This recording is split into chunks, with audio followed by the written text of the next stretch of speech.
Harvard Business Review menyatakan bahwa data scientist adalah pekerjaan terseksi abad 21. Dan dinyatakan dalam artikel ini bahwa ketika sebuah organisasi ingin memanfaatkan generative AI, maka penting untuk melengkapi the missing piece atau kepingan yang hilang dalam puzzle pemanfaatan data.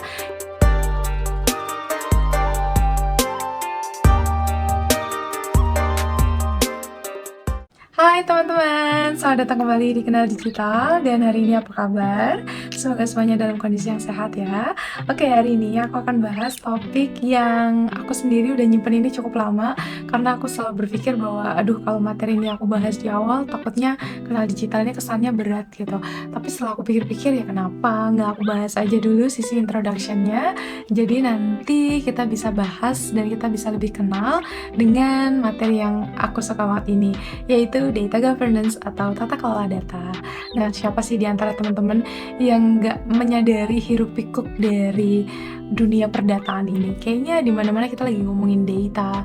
Dan gak heran rasanya sampai Harvard Business Review menyatakan bahwa data scientist adalah pekerjaan terseksi abad 21. Kayaknya nggak berlebihan sih, karena memang sebegitu berharganya data di era ini. Dan sebelum pembahasan, mari kita review dulu beberapa berita yang menarik terkait dengan data governance. Oke, dan yang pertama aku akan bacain artikel yang ditulis oleh Rhys Griffith. Ini dimuat di bdaily.co.uk dan ini sangat relevan sekali di era generatif AI seperti kemunculan dari ChatGPT yang menggemparkan dunia itu. Dan dinyatakan dalam artikel ini bahwa ketika sebuah organisasi yang memanfaatkan generatif AI, maka penting untuk melengkapi the missing piece atau kepingan yang hilang dalam puzzle pemanfaatan data, yaitu kesiapan data atau data readiness. Yang data readiness sendiri itu tersupport dengan kita melakukan tata kelola data. Volume dari data yang tidak terstruktur itu akan semakin menguasai proporsi dari data itu sendiri. Setidaknya 85% data yang ada di dunia itu akan berbentuk data tidak terstruktur.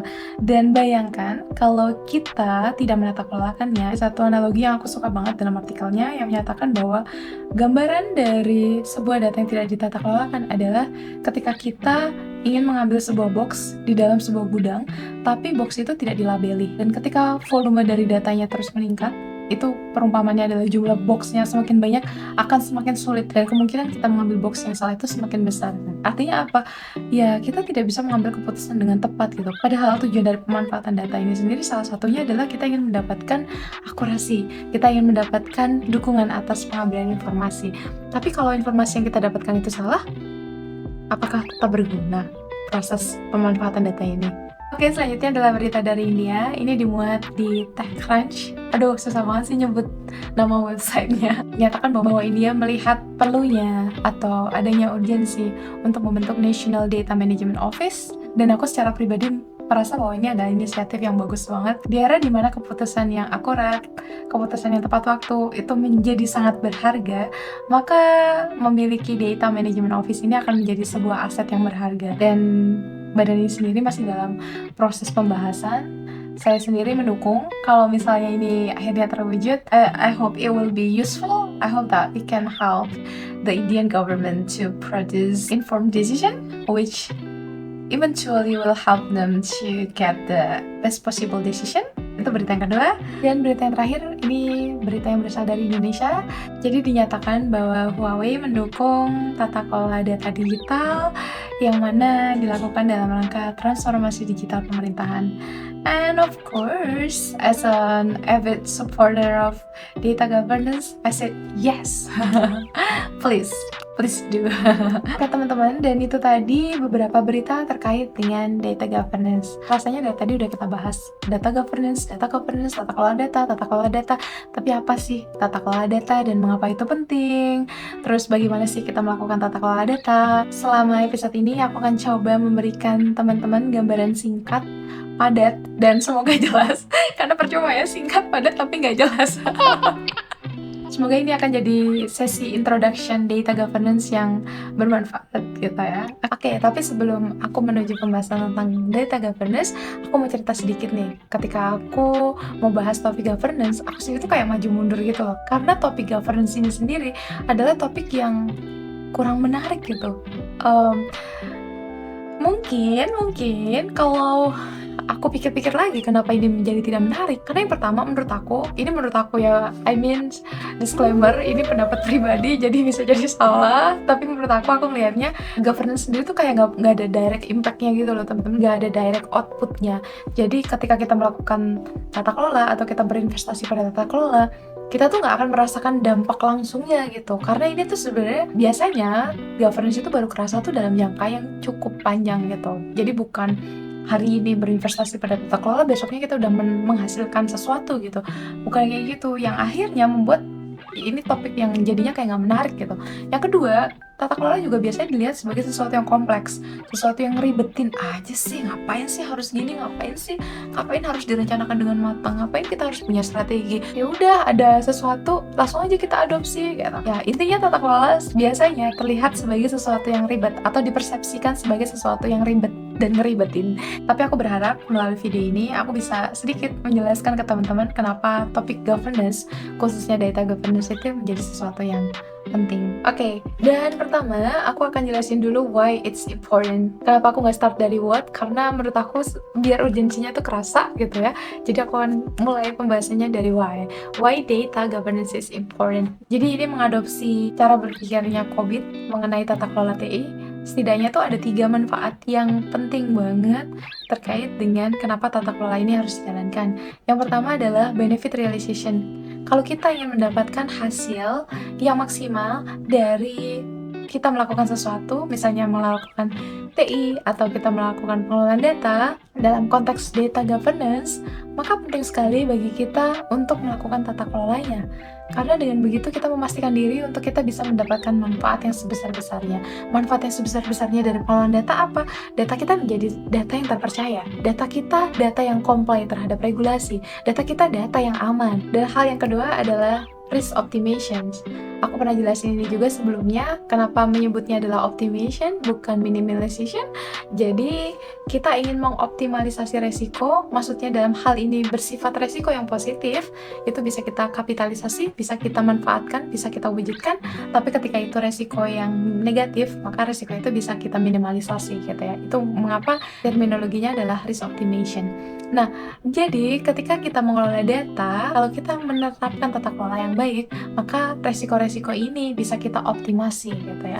Apa peluang yang bisa kita manfaatkan dan apa hal-hal negatif yang bisa kita minimalisasi, itu bisa dikelola ketika kita melakukan tata kelola. Dan selanjutnya yang ketiga adalah terkait dengan resource optimization. Jadi bagaimana kita memanfaatkan sumber daya kita dengan sebaik-baiknya. Ada manusia di sana, ada data itu sendiri, ada teknologinya, ada prosesnya. Bagaimana kita memanfaatkan, mengelola mereka itu dengan sebaik-baiknya yang akhirnya apa? Nanti mendukung kita mencapai tujuan kita. Jadi itu menurut aku kenapa data governance itu menjadi sesuatu yang penting. Jadi intinya ketika kita ingin mendapatkan manfaat sebesar-besarnya dari data itu sendiri, maka kita harus menata kelolakannya. Supaya apa? Supaya datanya terpercaya, supaya datanya aman, supaya datanya comply terhadap regulasi. Akhirnya kita bisa mendapatkan nilai atau mendapatkan value dari data itu sendiri. Nah, yang kedua adalah apa? Nah, akhirnya kita akan sampai ke apa? Jadi dari tadi aku bahas data governance, tapi baru sekarang mau aku jelasin data governance itu apa. Oke, jadi data governance sendiri adalah kumpulan dari kebijakan, proses, praktik terkait pengelolaan data sepanjang masa hidup dari data itu sendiri di dalam sebuah organisasi.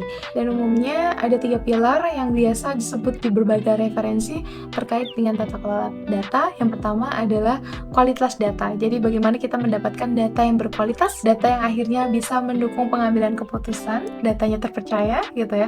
Dan yang kedua, aspek yang juga pilar adalah terkait dengan security and privacy, bagaimana tata kelola data ini memastikan bahwa data kita aman dan data kita terjaga privasinya. Dan yang terakhir adalah bagaimana kita mengelola siklus hidup dari data itu sendiri, mulai dari ketika data itu diciptakan atau data itu dibuat sampai dengan ketika data itu dimusnahkan.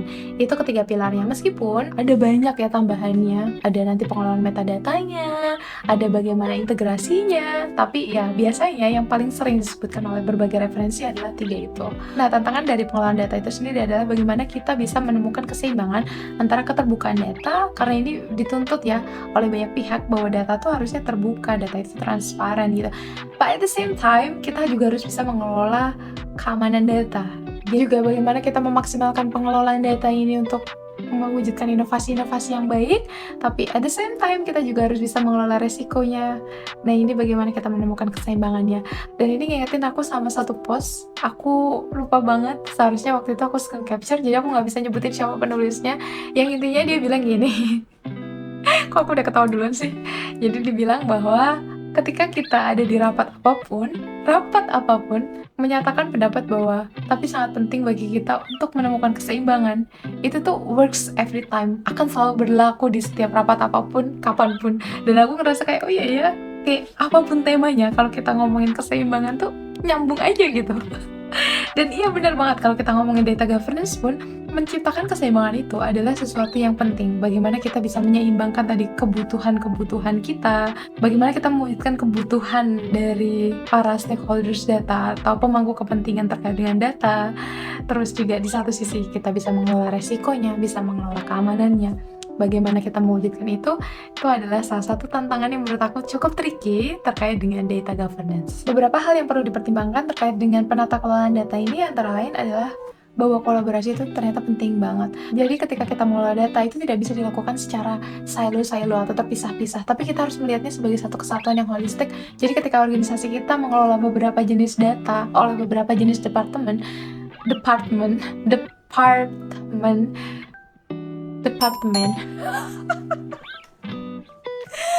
I'm so sorry, lidah aku tuh.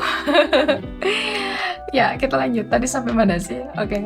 Ketika data kita tuh dikelola oleh beberapa departemen, eh, maka kita perlu melihatnya sebagai satu kesatuan, sebagai data yang manunggal, holistik gitu ya.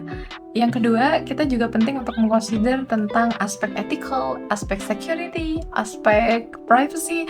Rasanya aku nggak akan bosan ngomongin hal ini karena memang ini semakin penting ya, khususnya karena data itu menyangkut data pribadi, menyangkut individu di belakangnya gitu ya. Dan aspek selanjutnya yang perlu dikonsider juga adalah terkait dengan cost and benefit. Jadi kadang waktu aku diskusi terkait tata kelola, orang tuh melihat bahwa tata kelola tuh harus dilakukan semuanya, semua detailnya tuh harus dilakukan.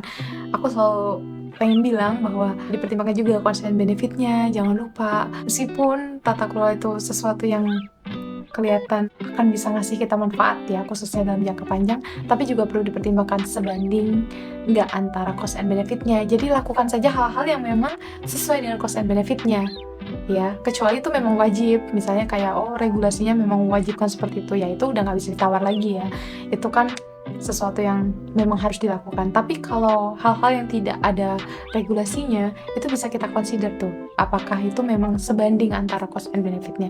Jadi lakukan hal-hal yang memang sebanding, jadi lakukan hal-hal yang memang memberikan manfaat yang lebih besar dari biayanya. Dan yang terakhir adalah komunikasi. Aku merasa upaya tata kelola ini penting banget sih untuk kita berkomunikasi dengan para pemangku kepentingan atau pihak-pihak yang terlibat terkait dengan tata kelola. So, jangan lupa ketika kita ingin melakukan tata kelola data, komunikasikan dengan para pemangku kepentingan. Nah, terakhir aku mau bahas tentang how. Jadi gimana caranya aku mewujudkan tata kelola data, IIM? Gimana? Nah, caranya adalah, kalau aku sih shortcutnya atau jalan pintasnya, aku tuh selalu ngelihat gimana sih best practice-nya. Karena kalau udah ada yang mengumpulkan best practice-nya, kenapa kita harus memikirkan dari awal? Ya udah kita lihat aja best practice-nya. Dan best practice terkait dengan data governance ini ada yang namanya DAMABOK atau Data Management Body of Knowledge, dan ini adalah referensi yang aku sangat sarankan kalau teman-teman pengen belajar terkait dengan tata kelola data atau manajemen data. Teman-teman bisa banget baca satu buku ini aja kayaknya starting point yang sangat bagus kalau teman-teman mau belajar atau mau menjadi praktisi tata kelola data. Dan aku akan bahas secara lebih lengkap terkait tata kelola data versi DAMABOK ini di episode selanjutnya. Dan semoga episode yang messy ini bermanfaat. Aku akan ketemu sama teman-teman lagi minggu depan. Thank you so much and stay data driven. Okay.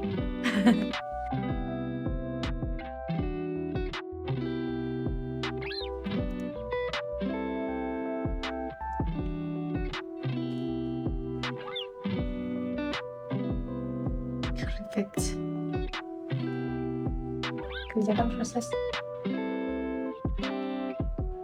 Kalau di bahasa Inggrisnya tuh ada istilah PII,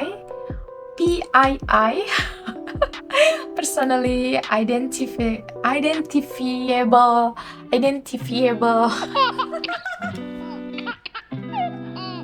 Ya Allah, apa sih?